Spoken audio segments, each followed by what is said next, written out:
The movie began with a man named Aiden who was recording himself and saying that it had been 40 days and he could not tolerate it anymore, and he was going to commit suicide. 42 days earlier, everything was all right. He woke up in the morning and heard someone screaming outside the house.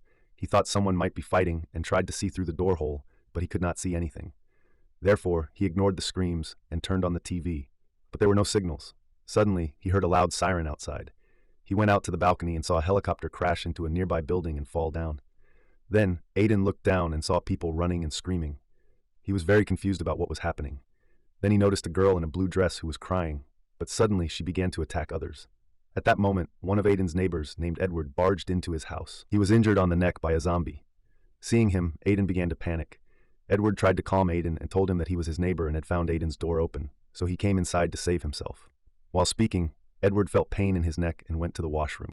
Aiden grabbed a knife while looking at the news on the TV. The reporter was saying that a zombie virus had spread throughout the city, and people were turning very quickly into zombies. Meanwhile, Edward came out of the washroom, trembling and holding his injured neck. Looking at him, Aiden quickly raised the knife and told him to get out of his apartment. Edward tried to assure Aiden that he was not infected, but suddenly blood began to come out of his eyes. Aiden shouted at Edward to leave. As Edward stepped out, he was grabbed by zombies. Aiden quickly closed the door and looked through the door hole. He saw 2 zombies eating Edward. Terrified, Aiden sat down near his phone and began to check his messages. He saw several messages from his parents, who said they had tried to reach his apartment but failed. They told him to take care of himself and stay alive. Aiden still tried to contact them but failed. He sat on a chair by the window and saw the city burning in flames. Then he went close to a mirror and wrote day 1 with a marker. After that, he looked at the picture of his family. One by one, the days passed, and every day he tried to contact his family. Aiden moved his fridge close against the door to prevent any zombie from barging inside. He then looked at the news, where the reporter was saying that the water supply was going to stop and advised everyone to store water.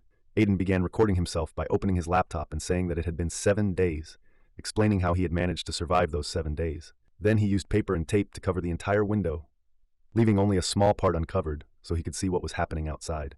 He turned back to the TV and continued watching the news, but he was becoming increasingly depressed. After 16 days, he recorded himself again and said that it had now been 16 days.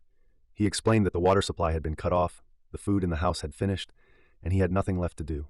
He was completely alone in his apartment. He admitted that if things continued this way, he would lose his sanity completely.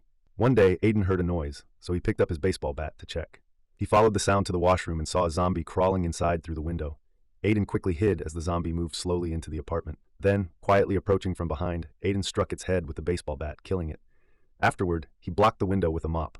By then it had been 42 days. Aiden recorded himself once more. His condition had become pitiful.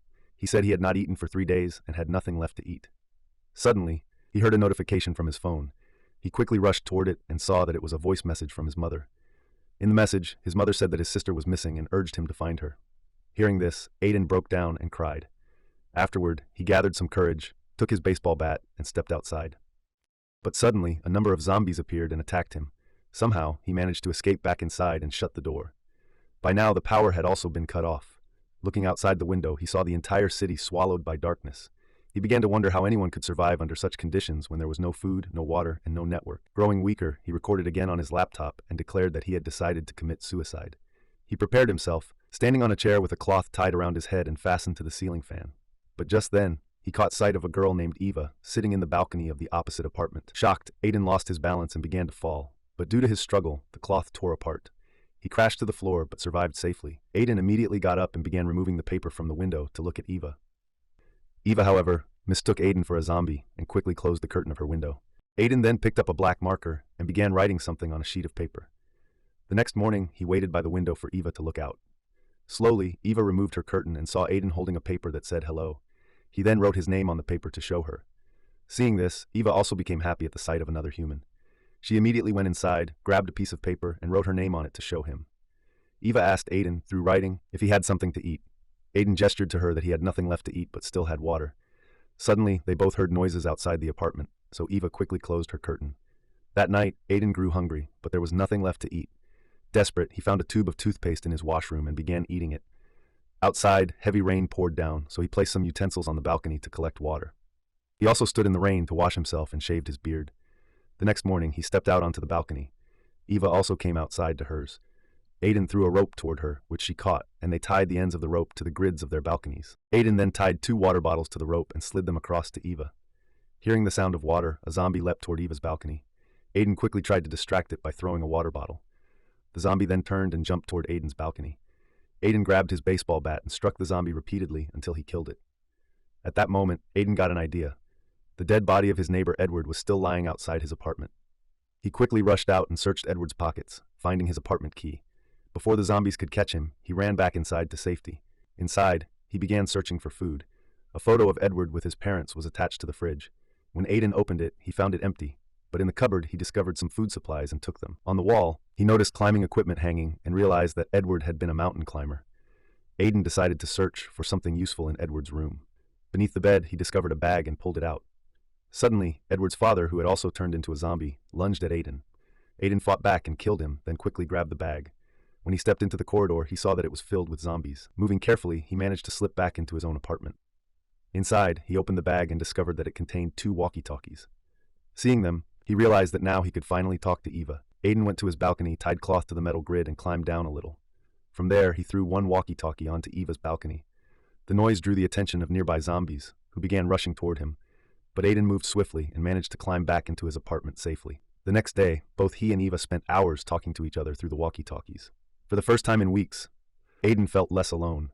Later, he tried to reach another apartment by crawling through the ventilation shaft in his washroom. He managed to get into the next apartment and headed straight for the kitchen. Over the walkie-talkie, he told Eva that he had found a large amount of food there. Eva became worried and told him not to leave his apartment, warning him that there were too many zombies outside. As he wandered further into the apartment, an old man suddenly appeared in front of him, holding a weapon. They both froze for a moment, realizing that neither of them was a zombie. The old man asked Aiden how and why he had come there. Aiden explained that he had crawled through the ventilation shaft of his washroom and was searching for food. The old man smiled faintly and told him he could take what he needed. But as Aiden turned his back to grab a food can, the old man struck him on the head with a baseball bat. When Aiden regained consciousness, he found himself tied near a bed. Beside him was a zombie, the old man's wife, whose arm was bound to the bed frame as she reached toward Aiden. The old man sat calmly in a chair, watching him. Aiden pleaded with him not to kill him. The old man explained in a broken voice that his wife had become a zombie, but he could not bring himself to let her die. Therefore, he said, Aiden would serve as food for her. He then pulled out a yellow bottle and told Aiden to drink from it, saying the medicine inside would make his death less painful.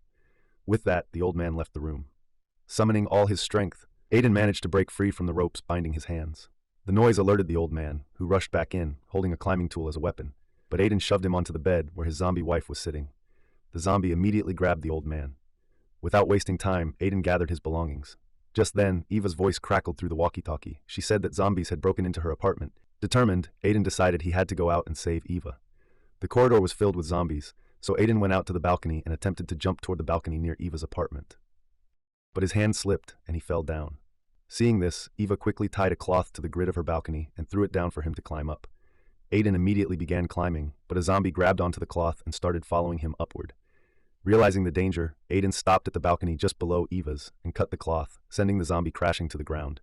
He then shouted to Eva that she had to jump down to where he was standing. Eva grabbed another piece of cloth, leapt down, and landed safely. For the first time, they stood face to face, overjoyed to finally meet each other. Together, they moved through the corridor, fighting zombies along the way. Eventually, Eva managed to reach Aiden's apartment first and waited with the door open for him. As Aiden tried to get inside, a zombie attacked him. He managed to kill it and rushed inside, slamming the door shut. Looking down at his shirt, he saw blood and panicked, realizing the zombie might have scratched him. Fearful, Aiden handed Eva a wooden rod and told her to kill him before he turned into a zombie. Eva shook her head, refusing, saying she needed him to survive. But Aiden told her she would be all right. Accepting his fate, Aiden stepped out onto the balcony, removing his shirts one by one, preparing himself to jump. But when he had taken them all off, both he and Eva stared in shock. There was no scratch on his body. The blood had come from someone else. Relieved, they both let out a breath of hope. But suddenly, a loud noise echoed from outside the apartment door. Zombies had gathered and were trying to break in. Aiden and Eva threw themselves against the fridge that was pushed against the door, holding it in place. Aiden looked at Eva and told her that they had to fight, and together they would make it out of this situation alive.